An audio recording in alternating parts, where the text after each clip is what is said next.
Just 2 days after Hamas militants launched their attacks on Israel, the Secretary General of the Arab League was received in Moscow by Russian Foreign Minister Sergei Lavrov, who repeated Russia's prescription for lasting peace between Israelis and Palestinians.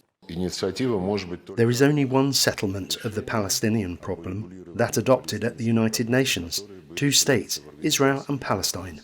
Russia has, for a long time, sought to strike a delicate balance in its relationships with Israel and with battling Palestinian leaders in the West Bank and the Gaza Strip. That includes leaders of Iran-backed Hamas, whom the Russian foreign minister hosted in Moscow in September 2022, with full knowledge that it would strain relations with the Israelis.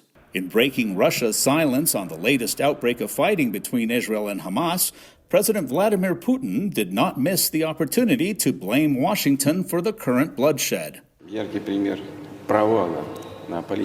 This is a clear example of the failure of the policy of the United States in the Middle East, who tried to monopolize the solution, but unfortunately was unconcerned with finding compromises acceptable to both sides.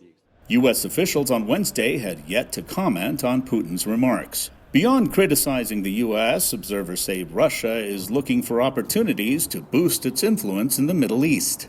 Russia has much more established links with Israel. I mean, let's not forget the nature of Israel's stance on Ukraine war that has also generated kind of much criticism in the West. On the other hand, Russia does have long-standing access and relationship with Hamas as well. But I think this is more of an engagement of convenience rather than an engagement of partnership.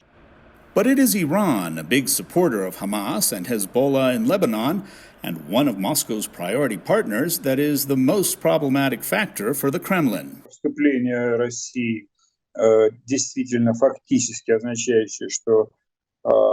Russia's involvement actually means that the conflict in the Middle East is under the threat of escalation into a third world war with innumerable consequences. In such a situation, Moscow won't certainly take such a risk. Iran takes a very high risk. I think that is one of the scenarios to consider in case Hezbollah, i.e. Iran's military proxy, gets involved, an offensive to the north.